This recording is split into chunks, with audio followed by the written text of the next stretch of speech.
Bueno, no solo que nos cuente un poco lo del sínodo en cuanto a los documentos finales, sino la experiencia viva de lo que ha sido el sínodo.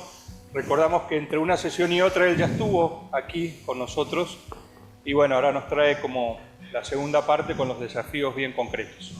Es una alegría recibirte en la Universidad, Ángel, y bueno, vamos a disfrutar con vos también este momento. Bueno, muchas gracias. Les propongo rezamos un Padre Nuestro para ponernos en ambiente. Padre nuestro que estás en el cielo, santificado sea tu nombre. Venga a nosotros tu reino. Hágase tu voluntad en la tierra como en el cielo. Danos hoy nuestro pan de cada día. Perdona nuestras ofensas, como también nosotros perdonamos a los que nos ofenden. No nos dejes caer en la tentación y líbranos del mal. Amén. Sagrado Corazón de Jesús, en vos confío.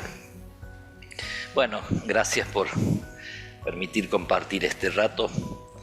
Les diría, fíjense, la pregunta de la segunda sesión fue cómo ser una iglesia sinodal en misión, y cuando se planteó esto, allí al comienzo de esta segunda sesión, el Papa interrumpió y agregó la palabra misericordiosa. De ahí en más cambió el término.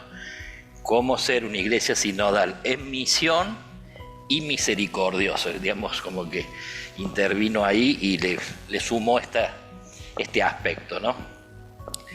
Fíjense, yo diría así, ¿qué significa el sino de la sinodalidad? En el fondo, si uno tuviera que hacer, no sé si es simplista, pero uno de la síntesis podría ser: desempolvó el Vaticano II, esa es la idea, esa es la intención del sínodo, ¿no?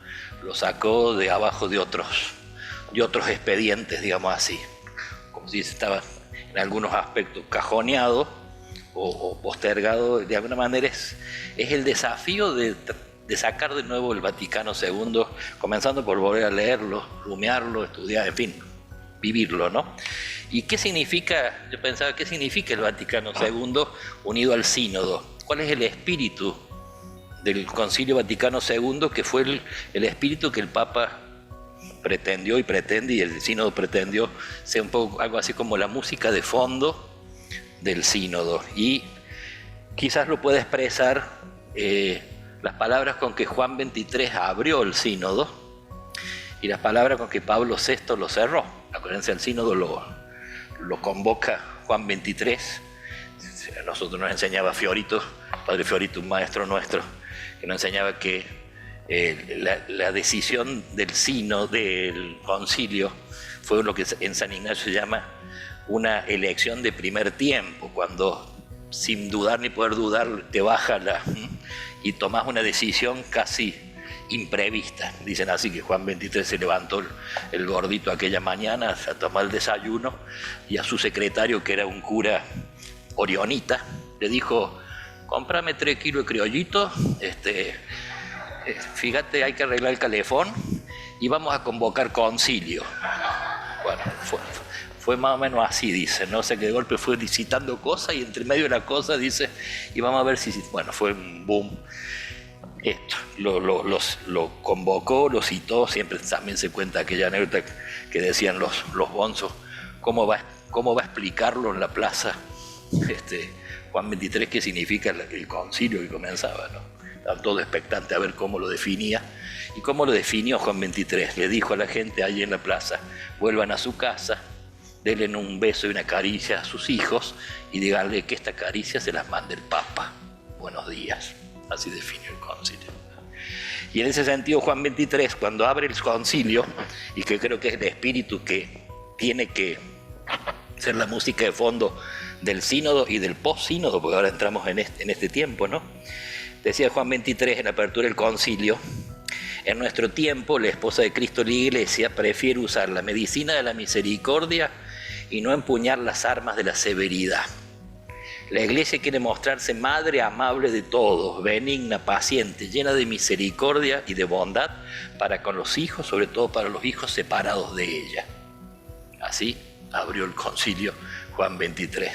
En el mismo horizonte, Pablo VI, en la conclusión del concilio, ya había muerto Juan XXIII, se expresaba de esta manera. Queremos hacer notar cómo el espíritu de nuestro concilio ha sido principalmente la caridad. La antigua historia del samaritano ha sido la pauta de la espiritualidad del concilio. El concilio ha enviado al mundo contemporáneo, en lugar de deprimentes diagnósticos, remedios alentadores. En vez de funestos presagios, mensajes de esperanza. Y debemos destacar aún que toda esta riqueza doctrinal se vuelca en una única dirección: servir al hombre en todas sus condiciones, en todas sus debilidades, en todas sus necesidades. Fíjense, esto fue el concilio, o lo que pensaron ahí Juan XXIII y Pablo VI, y este es un poco el espíritu que de alguna manera está en la intención del Papa con este sínodo, ¿no? Yo no les voy a hacer la síntesis de lo que después podemos leer, sino sobre todo me voy a centrar, voy a hacer una mezclita entre la conclusión del documento final, el discurso final del Papa allí en la aula Pablo VI y la homilía del Papa, ¿no? Como creo que entre esos tres ámbitos mezcladitos de alguna manera uno puede dar a entender qué es lo que se vivió. Primero, interesante que es el símbolo, la escena con que se abrió y se cerró la segunda sesión del sínodo fue la de un banquete, ¿tá? Al inicio del instrumento Laboris es a través de Isaías que profetiza, que es la lectura de hoy justamente, ¿no? En este monte el Señor de los ejércitos va a preparar un banquete, una gran mesa de vinos añejos con sabrosas carnes. Es para este mundo que el Señor prepara este banquete, ¿no? O sea, comenzó el sínodo con esta imagen y con este símbolo lo cerró. Y agrega, y es la Iglesia, nos recuerda el Papa en las palabras de despedida, la que es o tiene que ser signo e instrumento de un Dios que ya ha preparado la mesa y que está esperando a todos, ¿eh? Un poco. Y sigue el Papa, y a través de su espíritu el Señor susurra palabras de amor en el corazón de cada uno, invitándonos a sentarnos a esa mesa. Para mi gusto una expresión muy linda, ¿no? O sea, el Señor susurra palabras de amor al corazón de cada uno, invitándonos a esa mesa, como los invita a los discípulos al amanecer en la orilla del lago, que fue la lectura de la última misa. Después de una noche ardua e infecunda, sensación que más de una vez nosotros también tuvimos durante el sínodo. Había días que uno dice, pesado. ¿Cómo hacer una iglesia sinodal en misión? ¿Qué nos pide el Señor para hacerlo? Es la cuestión, es la música de fondo de esta sesión. Pues podríamos decir que a nosotros, a través de su espíritu, nos concede, nos pide, y esta expresión del Papa, amplificar ese susurro, no callarlo, no obstaculizarlo, ¿no? Nos pide abrir puertas, no levantar muros. Nos pide quitarnos las cenizas del desentendimiento y hacer portadores de la llama del Espíritu. Nos pide cercanía, no distancias, fruto de la comodidad o del clericalismo autoritario que además de autorreferencial y displicente, desaprovecha carismas y capacidades hermosas y fecundísimas de los miembros de la comunidad apostólica. Nos pide que no nos constituyamos en dispensadores de la gracia. Antes él muchas veces usaba la expresión, para mí más fuerte, aduaneros de la gracia, ¿no? Que deciden quién es digno de ese banquete, quién se sienta a la mesa y quién queda excluido. Nos pide que no le atemos las manos al Dios de la misericordia. No se puede servir la mesa y secar las lágrimas con las manos atadas. Nos pide que seamos no una iglesia sentada, sino una iglesia de pie. No podemos quedarnos sentados. No una iglesia muda, sino una iglesia que recoge, que hace suyo el grito de la humanidad. No una iglesia ciega, sino una iglesia que, iluminada por Cristo, lleva la luz del Evangelio a los demás. No una iglesia estática, sino una iglesia misionera, que camina con el Señor por las vías, por los caminos del mundo, ¿no? Quizás en eso la expresión la tiene Tolentino Mendonça, que lo ha usado varias veces y yo se la robo porque me parece muy bien dicho. Es tiempo, él lo hablaba también después de la pandemia, ¿no? Pero también se volvió a usar en este caso. Es tiempo de quitarnos las pantuflas de la comodidad y calzarnos las sandalias del peregrino, ¿no? Es decir, a veces tenemos el alma en pantufla, digamos así, ¿no? Y hay que ponerse hay que ponerse en camino. Fíjense, les repito, les remarco los desafíos hasta aquí. Amplificar el susurro de su amor, ¿verdad? Abrir puertas, no atarle las manos al Dios misericordioso y ponernos de pie. Yo casi le diría, con esas 4 cosas ya no podemos ir a casa hasta mañana. No, seguimos un ratito más, ¿eh?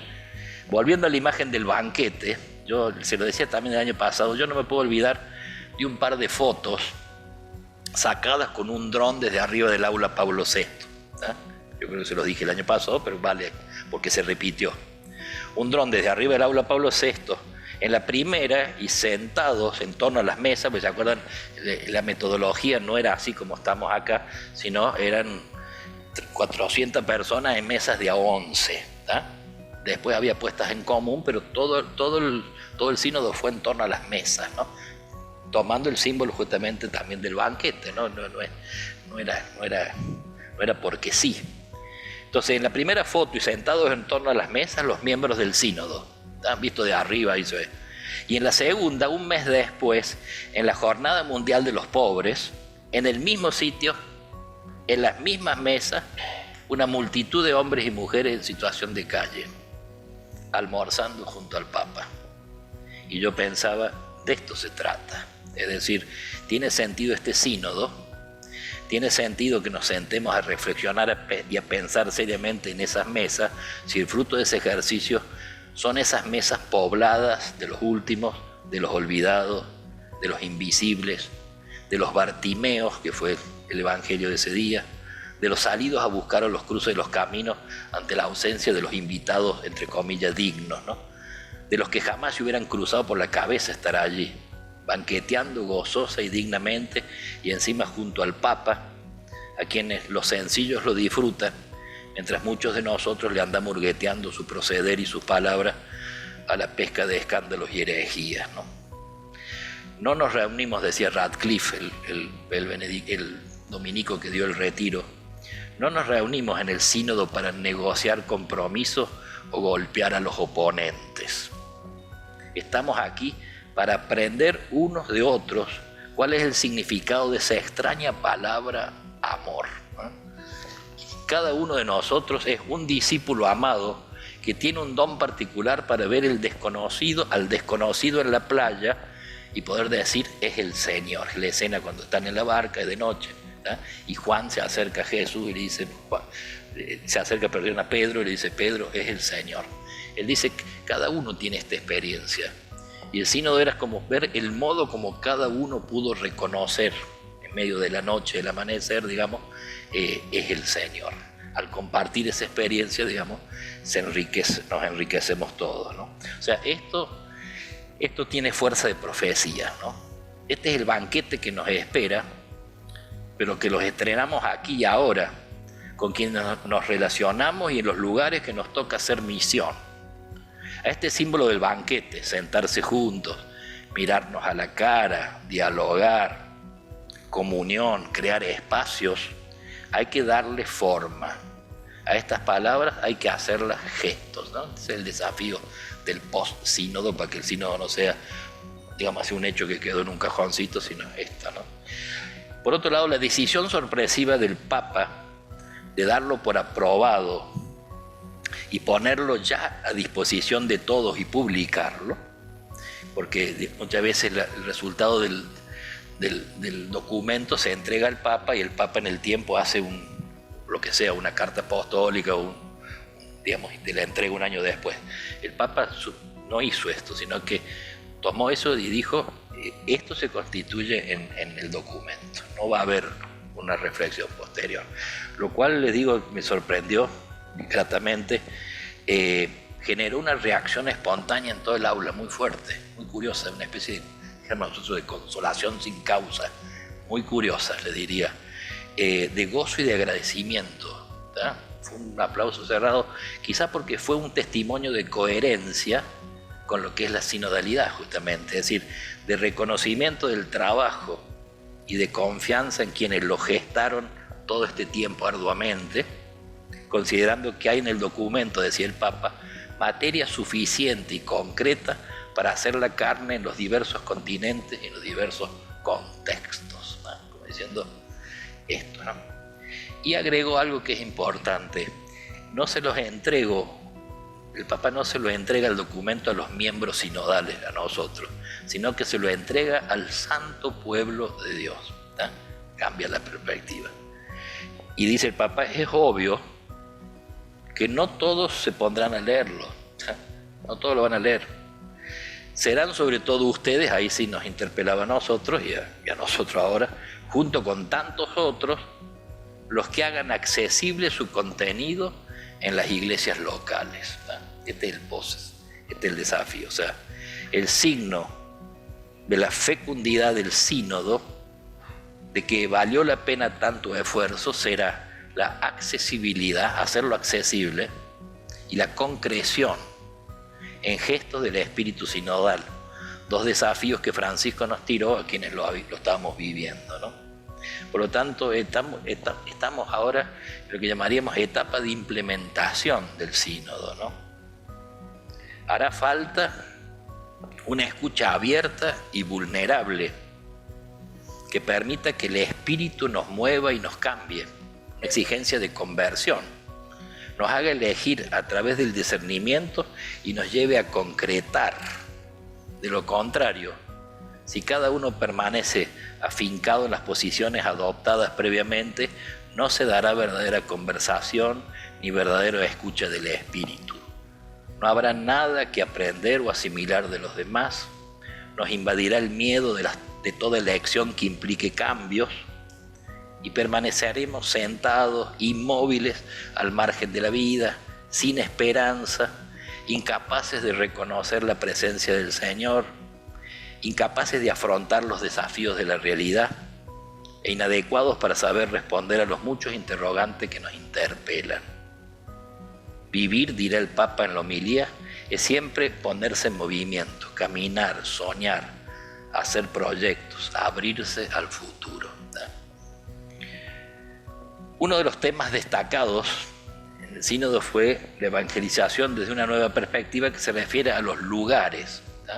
Uno de los subtítulos fuertes que está en el documento son los lugares como escenarios de encuentro y de misión. O sea, este concepto implica ir más allá de los espacios tradicionales y conocidos para el anuncio del Evangelio y entrar en contacto con realidades diversas, muchas veces alejadas de la iglesia o que no forman parte de los entornos habituales de acción pastoral. Osadía de salir a las calles, salir de nuestros lugares de confort. Un obispo ahí, un cardenal, no me acuerdo un personaje, porque en el sínodo teníamos reunión por mesas, ¿no? Y después cada mesa hacía una síntesis y se presentaba. Y después había largos ratos, bloques largos de tiempo abiertos a todos y a cada uno. Cada uno podía decir lo que quiera sin necesidad de dar razón de su mesa, sino como cosa personal. Y un personaje, no me acuerdo, sería bueno recordar quién era, pero no era de estos pagos, sino me parece que era asiático, se paró y dice: queridos obispos, nos dijo, ¿cuándo fue la última vez que salimos a las calles? Le dijo, como diciendo, se hizo un silencio, se tosieron los guasos, tomaron un poquito de agua. Dígame cuánto hace, así, pero interpeló fuerte, ¿no? Dígame cuándo fue la última vez que salimos a las calles, diciendo, pongámonos las pilas, como decimos en criollo, ¿no? La plaza en el centro. Padre Espadaro, el jesuita, decía, el desafío de estar en lugares con viento, tormentosos, y no en puertos seguros. Dios sigue hablando a través de los acontecimientos, ¿no? Y ahí, por ejemplo, interesante, proponía Tagle, que no es Tagle de los autos de acá de la Renault, ¿no? Sino que Tagle es el filipino, es el cardenal filipino, muy simpático. Él hablaba de necesidad de meternos en lugares no convencionales. Incluso dice, en algunos lugares allá de Filipinas, la iglesia tiene puesto dentro de los shoppings, tiene un espacio dentro del shopping para, quizá en otros lados también, ¿no? Espacios nuestros que no son los normales. Sería bueno que tampoco dejemos los otros, ¿no? Sería bueno que abramos las iglesias, por ejemplo, que la gente pueda entrar a rezar, ¿no? Pero animarse a entrar en zonas que no son las normales. Y después se paró una monja, dice, sí, yo también, para mí el lugar ideal para mi apostolado es en mi curso de karate. Soy profesora de karate, cinturón negro, no sé qué, bueno, dice, no hay lugar para mí más fecundo que mis clases de karate, ¿no?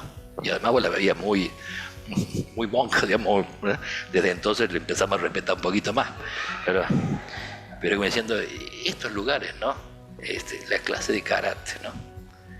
Esta visión resalta la importancia de una iglesia en salida, ¿no? Un término acuñado por el Papa Francisco, que hace referencia a una iglesia que no se queda encerrada en sí misma, sino que sale a las calles para escuchar, para acompañar y servir a quienes más lo necesitan, llevando el mensaje cristiano a lugares inéditos. Desde sus inicios la iglesia ha tenido una relación estrecha con el territorio en el que vivía. La ciudad y sus comunidades locales siempre han sido el contexto natural para la vida de la iglesia, la cual estaba guiada por el obispo en una conexión profunda con los lugares donde se desarrollaba la vida cotidiana, ¿no? Hoy, en un mundo que ha evolucionado considerablemente, decía el documento, surge una nueva necesidad que el sínodo ha puesto como un viento nuevo del espíritu, y es de ir hacia estos nuevos lugares donde Jesús habita y nos espera junto a su pueblo, ¿no? Y entonces pone ahí, a veces son multitudes que apretujan como las que narra la palabra en tantas ocasiones, situaciones de nuestras ciudades, esas multitudes de gente. A veces son descampados enormes con gente abandonada. A veces son mares con hombres, mujeres y niños a la deriva. Se va poniendo lugares, escenarios, ¿eh?, del mundo que nos toca vivir, ¿no? Son las peregrinaciones a la Virgen. Son tantos espacios donde nuestros jóvenes intentan liberarse de las adicciones. Son los hospitales y tantos lugares que no son los propios del territorio, ¿no? O sea, y decía allí uno de los nuestros, en nuestra herida Latinoamérica están las cárceles, lugares de misericordia donde el mismo Jesús es visitado, y en los cuales hoy, desde un modelo alejado de toda dignidad humana, se festeja un llamado al desprecio y la violencia por parte a veces de los mismos estados. No estamos hablando de simples ámbitos, son lugares a los cuales debemos peregrinar si queremos ser una iglesia renovada, que se aleje de sus seguridades y viva su misión. Los nuevos lugares incluyen a los migrantes, a los refugiados, a los sin techo, a las víctimas de trata y de explotación, así como a las minorías étnicas y culturales. La clave sinodal aquí es estar al servicio de estos grupos vulnerables, promoviendo la dignidad humana y el cuidado del prójimo, con una opción primera de inclusión y respeto por la diversidad. Bartimeo, que fue la figura de la misa de clausura al final, oyendo al Señor que pasa, se deja despertar, esa es la expresión que usó el Papa, ¿no? Y comienza a clamar, a gritar. Y lo hace, sigue el Papa, recogiendo en el suyo el grito de todas las mujeres y de todos los hombres de la tierra. El grito de aquellos que desean descubrir la alegría del Evangelio y de aquellos que en cambio se han alejado. El grito silencioso de quienes son indiferentes, el grito de los que sufren, de los pobres y de los marginados, de los niños esclavizados en tantas partes del mundo a causa del trabajo, el grito de una voz quebrada de quienes ya no tienen ni siquiera la fuerza de clamar a Dios porque no tienen voz o porque se han resignado. No necesitamos una iglesia paralizada e indiferente, sino una iglesia que recoge el grito del mundo. Y quiero decirlo, quizás algunos se escandalicen, si el Papa, una iglesia que se ensucia las manos para servir al Señor. Fíjense, ahí salieron algunos de los gritos, ¿eh? Yo fueron muchos, pues después fueron saliendo comentarios ya personales. Yo agarré algunos, podrían ser muchos más, ¿no? Por ejemplo, el grito de los jóvenes, ¿no? Había jóvenes, entre ellos varios jóvenes, citados, invitados por el Papa. La más joven era una polaquita que vive en Estados Unidos, tiene 18 años, brillante. Yo el año pasado le conté la historia de esta niña, que hablando justamente de la dureza a veces del rigorismo y del clericalismo, disculpen la repetición, ella contó esta anécdota de su hermana, 2 años más chica que ella, que en un momento le cuenta a ella, digamos, su inclinación por el mismo sexo, ¿no? Es decir, su realidad y entonces ella, la chiquesta, a su hermana le sugirió que hable con los papás, Habló con los papás y los papás no la contuvieron, o sea, fueron duras con ella, ¿no? Pasados unos meses, su abuela cumplía 90 años, y entonces la abuela, con toda ingenuidad, le dice a la chiquita esta: qué lindo que sería que vayamos juntos a misa y comulguemos juntos. Bueno, allá fueron y la chica esta fue también con cariño por la abuela. Antes de la misa habló con el cura, un poco planteándole, no sé si en confesión o lo que sea, pero planteándole, y el cura la maltrató. O sea, no la contuvo su familia, no la contuvo la iglesia, y entonces se hizo un silencio y la polaquita dijo: a la semana siguiente mi hermana se suicidó. No voló. Para colmo, fue la última que habló ese día, quedamos todos embalsamados. ¿No? Muchos lloraban y trataban de... Además ella, digamos, no con una resignación, sino una entereza, espectacular, ¿no? Bueno, esta vez volvió a estar, porque era la segunda sesión, ¿no? Y la síntesis era: no dejen de lado a los jóvenes. Iglesia, no dejen de lado a los jóvenes. Queremos caminar con ustedes. Fíjate qué frase. Casi puede ser un título para una charla. No dejen de lado a los jóvenes. ¿Tá? Queremos caminar con ustedes. No nos tiren al costadito. Este es uno de los gritos. Otro de los gritos de los discapacitados. Estaba el jefe de los discapacitados, del católico, ¿no?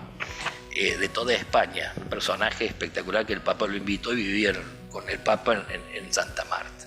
Se movía con esas sillas biónicas ahí, con cositas para todos lados. Tipo, ningún problema, además, sin ningún tipo así de dar lastre, un tipo de una firmeza. Él decía: hay un grito nuestro, y ponía, simplemente como dato, decía él: hay 1.300 millones de discapacitados en el mundo. ¿Qué hace la iglesia? Claro que hace, pero... Y agregaba algo muy duro: en los últimos años se ha aumentado muchísimo por los amputados por la guerra. La realidad de los últimos años. El número de discapacitados en los últimos años, dice, se voló por la guerra. La cantidad de amputados que te piden contención a la iglesia, hacemos lo posible, diciendo, pero que un poco, no con resignación, pero diciendo: hagamos algo. Hay 1.300 millones de discapacitados, ¿no? 1.300 millones, ¿no? El grito de los ámbitos de educación. Acá estamos en lugar de educación, en esta casa, ¿no? La iglesia tiene 300.000 colegios. Decía el jefe de esto es Tolentino Mendonça, el portugués. Está en ese dicasterio de educación, así que supongo que tiene bien clarito el dato, ¿no? La iglesia tiene 300.000 colegios, tiene 2.000 universidades, ¿no? De nuevo, como diciendo, son lugares, ¿no? Acá son lugares donde no es que no estamos, pero donde esto que decimos de ponernos la pila, de movernos, son estos los espacios, no solo, todos los que antes hemos dicho, ¿no? Parroquias acogedoras, otro lugar. Se valorizó mucho el ámbito de la parroquia como un lugar de referencia para el pueblo, ¿no? Pero dice que parroquias acogedoras, y entonces una mamá, una mujer, una inglesa, ¿tá? Laica, ¿tá? Dice: soy inglesa, soy laica, tengo una hija autista. Con mi hija hemos ido varias veces a la parroquia, pero en un momento mi hija me dice, estando en la parroquia: mamá, este lugar a nosotros no nos cuida. Otro silencio de nuevo. Entonces la mujer decía que nuestras parroquias sean lugares acogedores. Como ven, cuando hablaban iban saliendo así como había muchos se animaban a decir cosas fuertes, ¿no? Que además agradecían por decirlo. Muchos decían, es la primera vez que la iglesia nos escucha y escucha lo que sea, ¿tá? El grito de las víctimas de la guerra, y así como hubo estos negativos, por ejemplo, de Siria, el cardenal o el obispo, no sé qué de Siria, se para y dice, por otro lado, yo quiero agradecer a la iglesia Cáritas, porque gracias a la ayuda de ustedes y nuestra, de la iglesia, en la guerra nuestra, nadie murió ni de hambre, ni de frío, ni sin techo, ni de sed. ¿Tá? Todos los que murieron por la guerra, pero gracias a la ayuda de la iglesia, nadie murió ni de hambre ni de sed en ese momento. Así que yo quiero públicamente, dijo, agradecer a la iglesia y a Cáritas que nos salvó, dice, ¿no? De nuevo, ahí respiramos todo, ¿viste? Pero, después aplauso cerrado y una alegría como diciendo, bueno, esto, ¿no? O sea, así como escuchar la parte fulera, de golpe salían cosas muy hermosas de... El grito de la naturaleza, se para el cardenal de Nepal, imagínate. Nepal en 30 años se ha perdido una tercera parte de los glaciares, ¿tá? Provocando inundaciones que afectan principalmente a los más pobres. Se socava la tierra y provoca migraciones masivas tremendas, ¿tá? Hace falta una conversión ecológica, decía, ¿no? O sea, fíjense los temas, ¿no? Vas recorriendo los temas. El grito de los migrantes, ¿no? Esta iglesia en clave misionera ante los fenómenos de movilidad que está habiendo en el mundo, ¿no? El tema de la acogida cordial, sinodal, misericordiosa de los migrantes, ¿no? Además de la creatividad para abrir caminos y gestos nuevos, es importante valorar y celebrar gestos eclesiales que se han hecho y que se están llevando a cabo. Y ahí yo me atrevo, lo iba a decir, pero se me acabó el tiempo. Ya viste que ahí te anotabas para hablar, 3 minutos de cada uno, pero bueno, yo estaba en la lista y me ningunearon y no, mentira. Se acabó el tiempo, así que te dicen el que no pudo hablar lo haga por escrito y se manda a la secretaria. Pero yo ahí sí puse la experiencia nuestra de Argentina, de los inmigrantes, y conté una anécdota linda que es Fadi, una familia que llegó a Buenos Aires, que lo recibieron las esclavas, las monjas esclavas argentinas, no las de Rafaela María, ahí los recibieron ahí. Fadi, un inmigrante sirio, ingeniero agrónomo, Hanna, su mamá, Hat, hijo de 6 años, y Raya, una hija de 1 año y medio. Ellos son musulmanes, ¿no? Son lo que llaman los alawitas. Los alawitas son una rama del Islam que por sus costumbres y creencias son considerados musulmanes por los musulmanes como herejes. Por lo tanto, en este momento para ellos había que liquidar a los cristianos y a los alawitas. O sea, entraba en este momento de la guerra siria, los alawitas junto con los cristianos son las minorías más perseguidas por los extremistas islámicos. Bueno, esta familia, y después también, aquí gracias a Dios, Manos Abiertas recibió 2 familias, pero aquí estos no vinieron por Manos Abiertas, sino por allá por Buenos Aires. Una semana después de llegar, contaba la monja, ¿no? Hicieron una entrevista al periodista muy interesante, pero acá voy a la final. Una semana después de llegar a nuestra comunidad, decía la monja, esta esclava, nos pidió él ir a rezar, a la monja le pidió ir a rezar a la iglesia donde ustedes rezaron cuando sabíamos que veníamos nosotros, como preparando la venida. Lo llevamos a la capilla del colegio, donde hacemos la adoración todos los días. Allí junto con Jato se fue él con el hijito, ¿no? Estuvo con media hora en silencio, ¿no? La monja estaba ahí, el otro sentadito rezando, pero después se levantó, se fueron y a la tarde vino a verme. Después nos escribió lo que había rezado, ¿tá? Y me lo entregó, dice la monja, en una cartita. Y en esa cartita decía así: Señor mío, te estuve buscando por mucho tiempo con los ojos vacíos y el corazón cerrado. Te he buscado por todos lados y en cada rincón de oscuridad en esta vida. En los asustados ojos de aquellos que no tienen hogar y que no tienen esperanza. Intentaba escuchar tu voz en los ruidos de la guerra y en los gritos de los oprimidos. Estuve muy cerca de perderte para siempre, pero finalmente te encontré. No te encontré en una gran mezquita ni en una iglesia lujosa. Encontré tu luz brillando en los corazones de aquellas personas que ahora me rodean. Señor mío, me encontraste mientras pasaba mi vida buscándote en otros lugares. Que tu gloria brille en los corazones de aquellos que viven en la oscuridad. Que tu santo nombre le dé paz a aquellos que perdieron todo. Que tu santo nombre bendiga este lugar y a aquellos que nos dieron esperanza y que nos demostraron que la humanidad finalmente triunfará. Firmado Fadi. Bueno, creo que es una... Y este caso era nuestro, ¿no? Digo, yo contaba una anécdota en este caso del acogido a los migrantes, y en este caso era aquí en Argentina, lo cual fue una gracia realmente muy... Cuando le preguntaban a él cuándo piensan volver, dijo una expresión muy linda, dice, cuando termine el olor de la pólvora y comience el olor del jazmín damasceno, bien dicho, ¿no? Se ve que ellos tienen, cuando el olor del jazmín damasceno finalmente pueda, digamos, eliminar o vencer al olor de la pólvora de la guerra. ¿Verdad? Bueno, eso intenté decirlo, pero no me dio el tiempo, pero quedó en la secretaria. La sinodalidad, además de caminar junto a Cristo, que es meta y camino, es también quizás como una síntesis. Bueno, ¿qué es la sinodalidad finalmente, no? Es una palabra que hay que cuidar de no gastarla, ¿no? A veces estamos medio empachados en la palabra. Pero es esto, es también una forma de gobierno eclesial, ¿tá? Ciertamente impactante. Es una forma de entender y hacerla pastoral.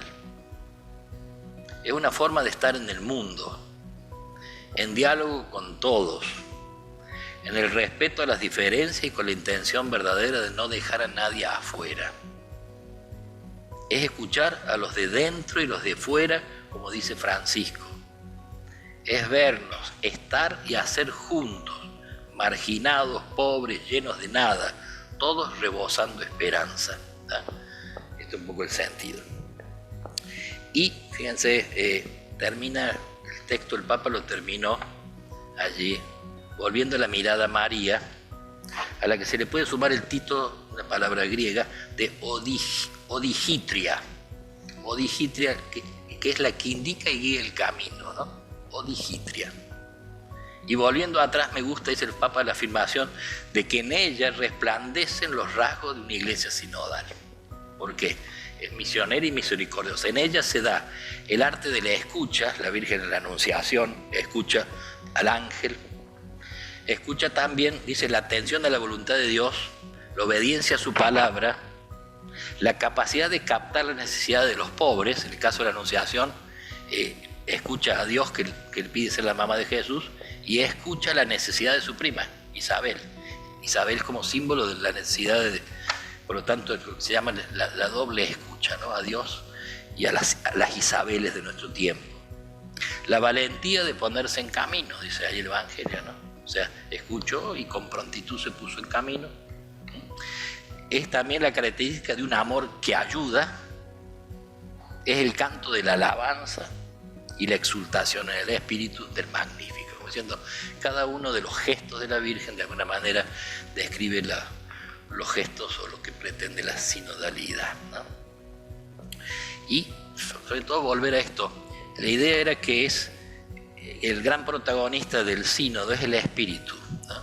Por eso es conversación no espiritual, sino en el espíritu, en el ir escuchándonos, contando las historias, compartiendo, es dejar sitio para que el espíritu inspire escuchando a los demás lo que Dios va queriendo de nosotros personalmente y como iglesia, ¿no? Por eso en eso se usa la metodología un poco robada del discernimiento comunitario.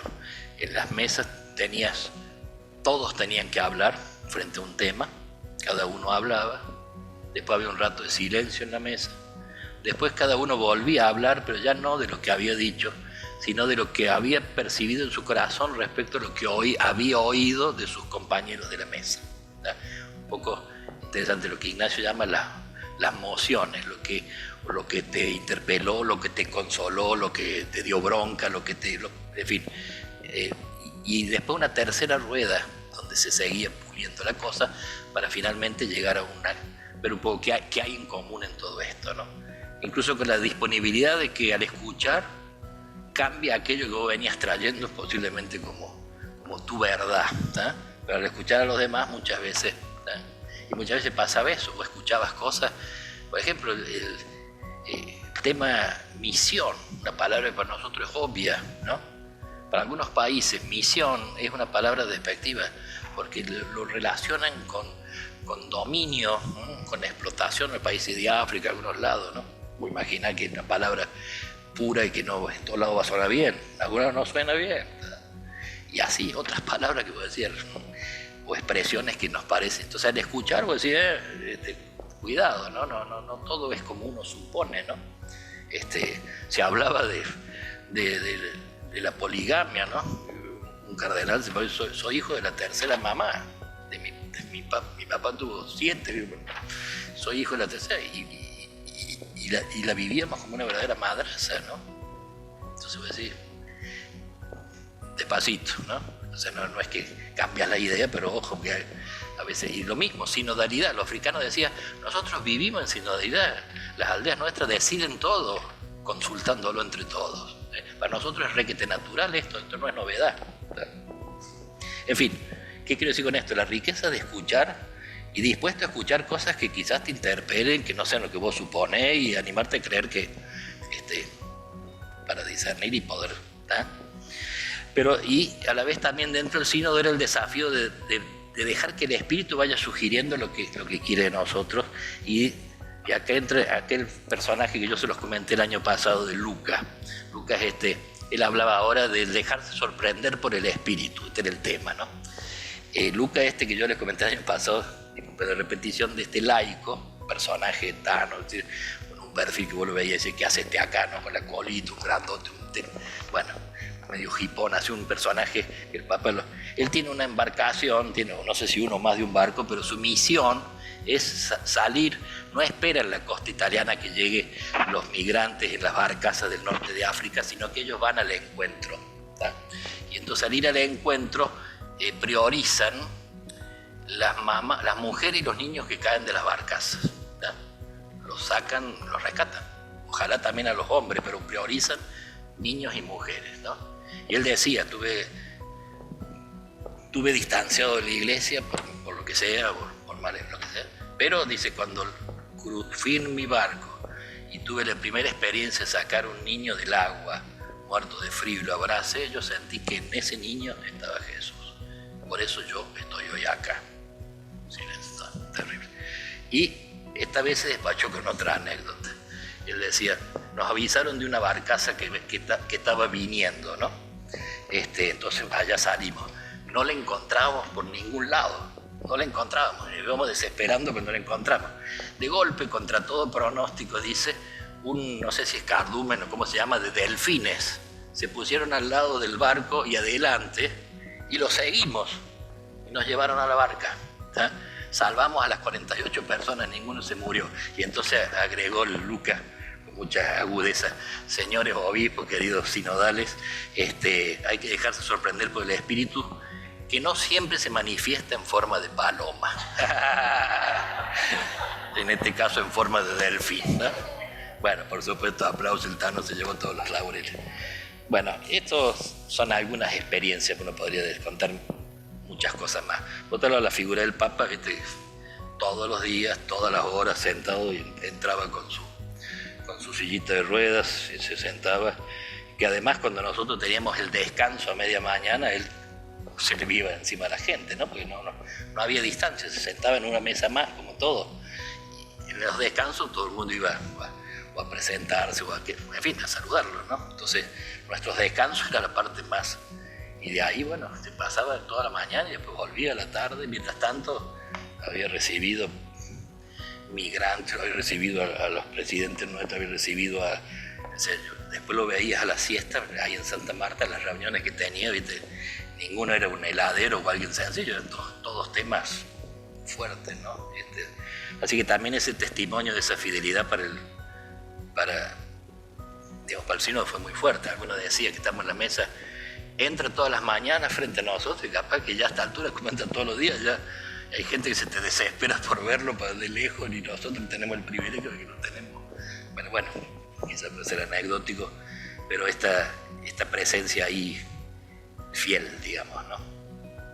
Y después, bueno, gente muy linda, ¿no? Comenzando por los organizadores, o sea, había muchos de estos que no dormían, muchas de estas cosas, al día siguiente vos lo tenías sobre tu mesita, traducido en 17 lenguas, vos tenías el tuyo con tu nombre, toda la noche trabajando, ¿no? La verdad que un esfuerzo impresionante, realmente muy, muy fuerte, ¿no? También hubo un día penitencial muy fuerte, en fin, es como una experiencia muy, muy linda, el desafío es justamente poder transmitirla y tratar de hacerla gesto allí donde nos toca a nosotros, ¿no? No hay que buscar cosas raras, ¿no? Sino ahí donde nos toca vivir cada día, ¿no? Así que bueno, de mi parte, hasta ahí. Gracias.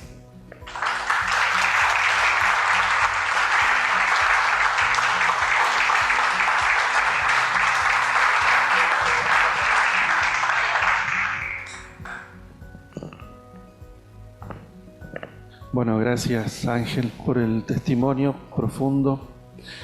Tenemos un tiempo ahora para algunas preguntas, comentarios, ya para dialogar un poco con el Padre Ángel.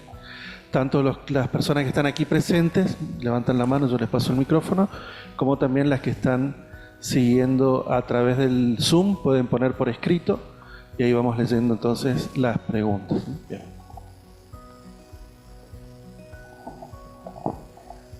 Hola, buenas tardes.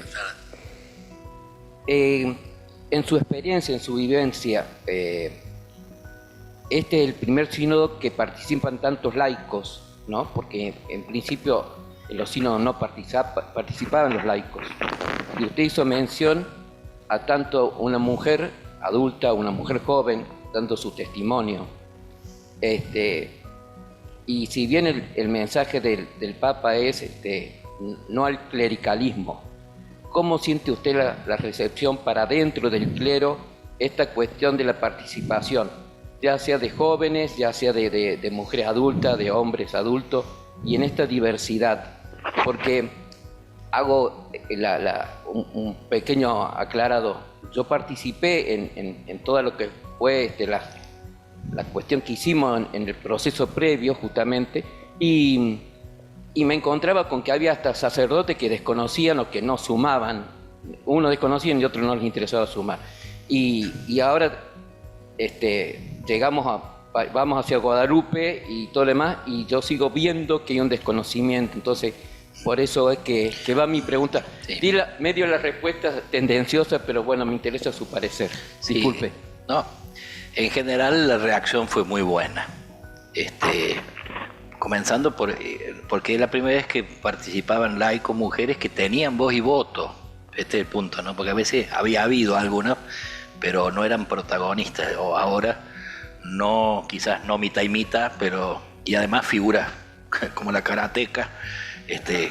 Las mujeres cuando hablaban en el sínodo han tenido palabras, digamos, muy, muy, muy fuertes, y que eran muy bien escuchadas. No falta, y a veces en el gremio nuestro, quienes no estaban de acuerdo o que no perdamos de que esto en realidad tiene que ser en fin.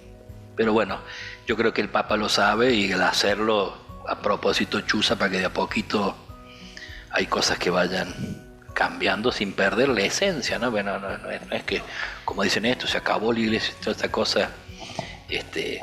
Vos tenías en torno al sínodo todo un mundo afuera de monstruitos al acecho, ¿no?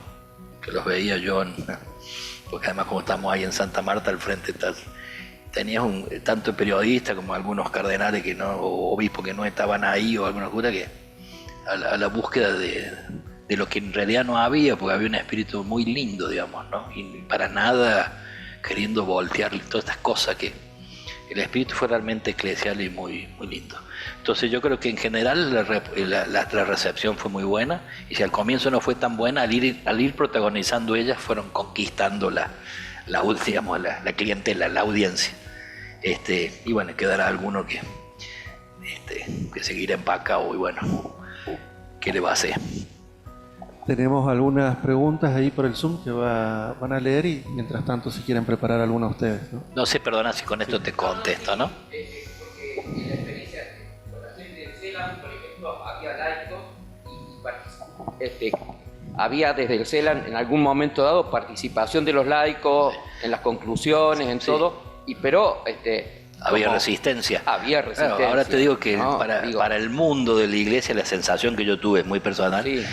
El celante es una figura muy fuerte, y en la iglesia valora mucho el modo de proceder del CELAM. No, sí, es tan positivo en algunas conclusiones que en este momento, por ejemplo, hay una red de gente a nivel latinoamericano que somos laicos y que seguimos participando. Los moderadores de las mesas en español casi todos eran laicos, digamos así, ¿no? Eran muy, muy valiosos, ¿no? Así que, pero quiero decir que la iglesia del mundo ve a Latinoamérica en este sentido con respeto y además una institución que trabaja, que incluso en algunos lados, de otros lados, no existe el equivalente al CELAM, digamos, ¿no? Pero además, perdona, el espíritu que había de los latinoamericanos, que fue muy lindo, ¿no? Le leo preguntas que van en la misma línea. ¿Cómo podemos hacer desde las parroquias y comunidades locales integrar de manera efectiva las voces de los jóvenes y de aquellos que se sienten alejados de la iglesia para que también ellos se sientan parte activa de este proceso? ¿Qué podemos hacer al respecto? Sí, yo creo que también, ¿cómo hacer para que el espíritu de la sinodalidad sea entendido y asumido por todos, sobre todo al interior de la iglesia? Y también respecto de cómo hacer o qué podemos hacer los laicos para hacer efectiva la corresponsabilidad, teniendo en cuenta las trabas que se ponen desde el clericalismo. Sí, yo creo que hay un camino que es de conversión interior, diría yo, ¿no? Justamente de ir trabajando justamente para que se dé esta sinodalidad. Muchos laicos expresaban que la resistencia más fuerte la tenían justamente del ámbito clerical, los que iban a la parroquia con proyectos o ideas y se las abortaban como diciendo dejen de paviar, digamos así, ¿no? No en todos los casos, pero muchos tenían esta. Entonces yo creo que tiene que haber una especie como de replanteo y de conversión, y que se manifieste en gestos. Gesto significa, por lo pronto, yo digo que las iglesias estén abiertas, ¿no?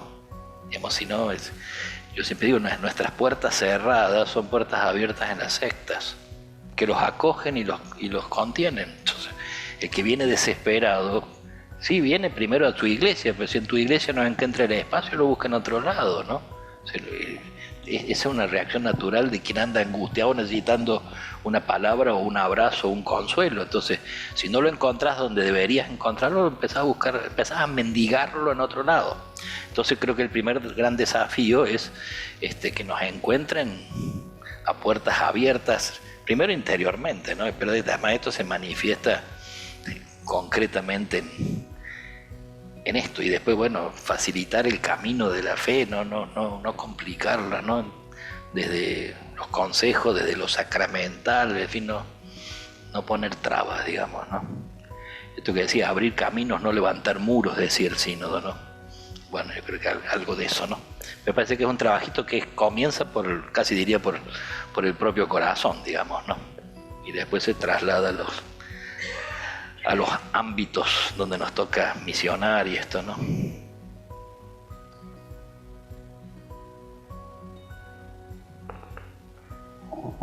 Buenas tardes, señor. ¿Cómo te va? Me llamo Martín Cáceres, soy gremialista. La verdad que he escuchado sus palabras, ha sido muy interesante, pero también quiero hacer una reflexión de sus palabras, porque veo que la iglesia no sale al territorio. En comunicación política uno muchas veces maneja el salir al territorio, el compartir redes de comunicación. A partir de eso, nosotros los gremios manejamos muchísima gente. Nosotros estamos haciendo una apertura del movimiento gremial, estamos haciendo una apertura y a lo mejor sería bueno que la iglesia salga al territorio, no que la iglesia sea abierta, sino que salga en el territorio, porque somos muchos los católicos que queremos que la iglesia venga a nosotros. Nosotros los gremialistas, los gremios, queremos que vengan a nosotros. Esa es mi pregunta, estimado señor. Es así, estamos de acuerdo y sería muy bueno. Creo que, digo, no puedo decir de otro lado, al menos acá está el intento de sentarnos a compartir, a no prejuzgarnos, tenemos muchas cosas en común y nos podemos ayudar unos a otros y demás así, ¿no? Eso les digo, o sea, dentro de los gremios, quizás la mayoría son cristianos, católicos, ¿no? Y a veces como que ya les ponen el cartelito gremialista, entonces ya quedan por 2 o 3 chantunes que también están en el gremio y están en la iglesia también, ¿no? Entonces tenemos, hay para todo, ¿tá? O sea, no son tan originales ustedes, ¿eh? ¿Tá? Bueno, quiero decir esto, ciertamente hay que perder miedos, ¿viste? Pudores ridículos de que no podés salir a hablar con gremialistas, por supuesto no a lo pavote, ¿no? Pero tiene que haber ciertamente una apertura. Digo, al menos acá el intento está, no sé si lo has percibido en la iglesia de Córdoba, si no habla bien de nosotros, pero hemos conversado con los políticos, hemos conversado con los gremios, tenido reuniones acá, ¿no? En la Católica, interesante, la zona de los barrios. O sea, creo que es una de las, cuando habla ahí de territorios, los otros territorios, uno de ellos son todo ese mundo hay que dialogar y acercarse al mundo de la política, de los gremios. No, sin miedo, no son monstruitos, son iguales a nosotros, dicho así cariñosamente, digo, ¿no? Y a la vez también de parte del otro lado también el acercarse bien, digamos, ¿no? Pero yo sí creo que es una deuda nuestra, de iglesia, capaz que los gremios también, pero de la iglesia seguro, ¿no?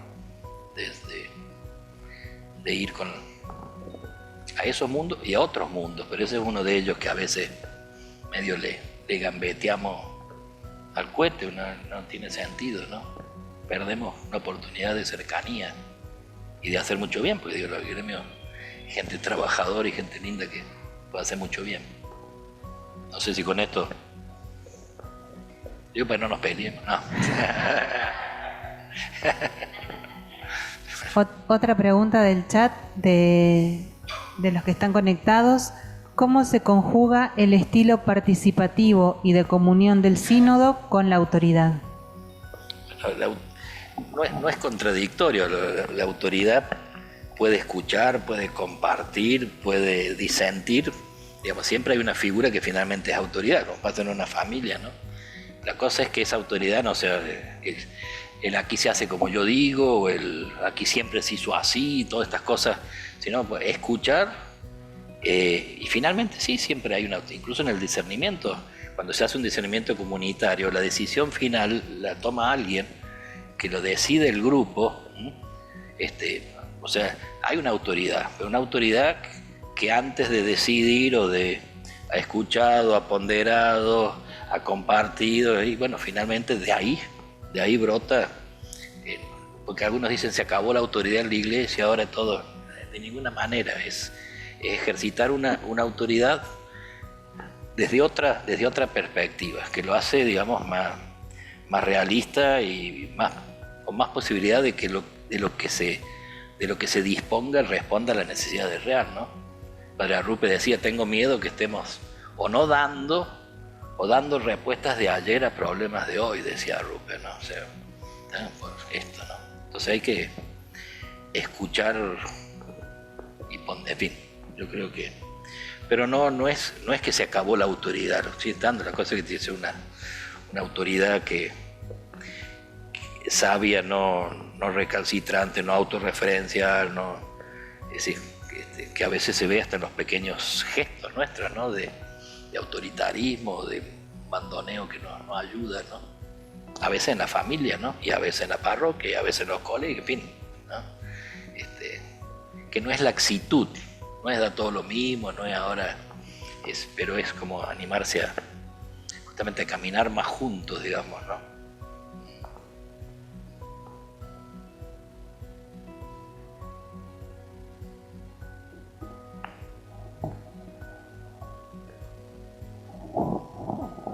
Gracias, Padre, por todo lo que nos dio. Pero yo le quería preguntar que nosotros los católicos decimos que somos católicos y estamos acá reunidos, pero después es como que no es así. Por eso ese escuchar al otro es escucharnos a nosotros mismos también, descubrir quiénes somos y hacia qué punto vamos. Si Jesús nos llama, tenemos que ir hacia Él, pero no solo solos, sino con los demás, en el amor, en la comprensión, en el estar siempre unidos, porque para eso es el sínodo también, para escucharnos y valorar lo que el otro dice, ¿me entiende?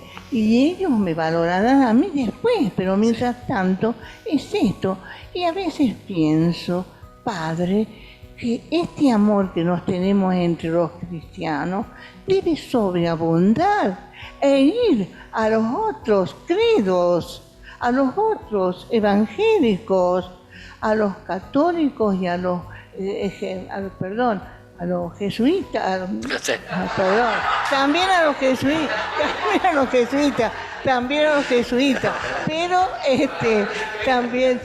pero también a los judíos, bien, y a todos los que no creen, porque si nosotros, dándonos la mano entre nosotros, pero de verdad, queriéndonos de verdad, a ver si acá entre todos nosotros nos queremos, o después no nos miramos más, porque no nos conocemos más.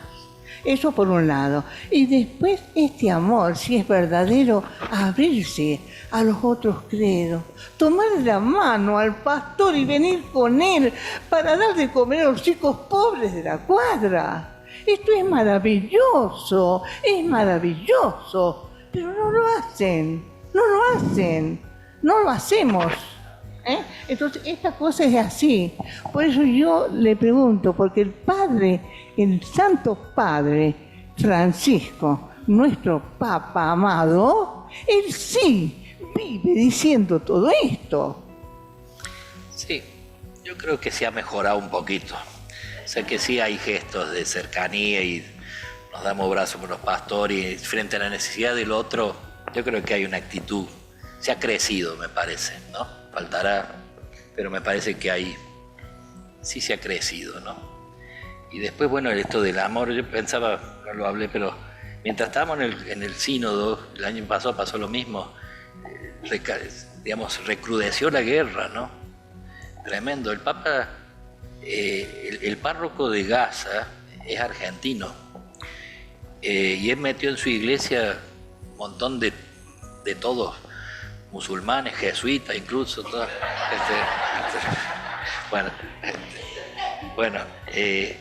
el Papa todas las tardes, a las 7 en punto de la tarde, lo llama por teléfono. De tal manera que una vez que no lo llamó porque no podía, lo llamó el otro, pues digo, si no me llamas que le está pasando algo al Papa, ¿entendés? O sea, se invirtió el temor, digamos, ¿no? Pero el Papa todas las tardes, a las 7 en punto, suena el teléfono en la parroquia de Gaza. De manera que el párroco... Y había días, yo lo notaba, pues, a veces en la cena que yo decía, hoy hablé, hoy en la puerta de la iglesia bajaron a 37 civiles, ¿no? Entonces el Papa volaba, pobre. Yo me daba cuenta que todo esto, mientras estaba el sínodo y todo este mundo miserable de la guerra, le repercute entrañablemente, ¿no? Y además con el dato de cada tarde, ¿no? Que le daba, así como le contaba cosas lindas, le daba estos datos, ¿no? Pero digo, en esta línea del amor, porque si estamos acá conversando sobre el amor y ya te estás enterando de estar bombardeando mil cosas tan tristes, ¿no? Pero bueno, estamos de acuerdo, excepto ¿Tenemos alguna más allá? Bueno, estamos sobre la hora. Si querés cerrar, Ángel, te agradecemos. Bueno, agradecerles. Quizás hay mil cosas que hay que seguir rumiando, hasta ustedes y uno mismo, ¿no? Hay riquezas del signo y cosas que esto... porque la gente dice, ¿qué va a quedar de esto? Y bueno, dependerá de nosotros que quede esto. Ahora es el tiempo de la implementación, de hacerlo accesible, de bajarlo, de ponerles palabras sencillas y gestos sencillos y reales, no es que se inventó la pólvora, casi es como sacar a la luz. Digamos, la iglesia comenzó sinodalmente, o sea, el primer encuentro de los cristianos allá era así, ¿no? Y Pedro discutía con Pablo y se peleaban y se juntaban en el primer concilio de Jerusalén y finalmente y se conversaba y las misas eran, digamos, hay que rescatar el espíritu sinodal, que es el espíritu original de la iglesia. Pero importante, porque algunos decían, a veces uno decía, esto no va a ser tan rápido. Yo decía, bueno, esto por lo menos 1 o 2 generaciones hasta que a mí me pareció un poco mucho, me daba cierta lástima, ¿no? Seguro que esto va a significar 1 o 2 generaciones más de la iglesia hasta que se instale, digamos, como modo de ser de la iglesia. Recuperar este modo de ser de la iglesia no va a ser fácil, decía, ¿no? Porque bueno, seamos optimistas, pero como diciendo, esto es un proceso que no es que ya está, sino que va a depender de nosotros, ¿no? Bueno, muchas gracias y rezamos.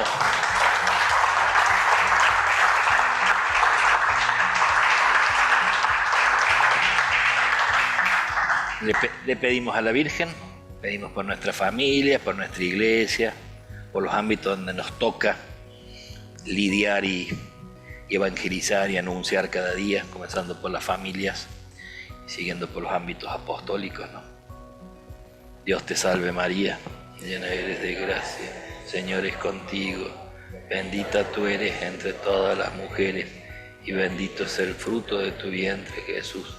Santa María, Madre de Dios, ruega por nosotros pecadores, ahora y en la hora de nuestra muerte. Amén. Ave María Purísima, sin pecado concebida. Gracias.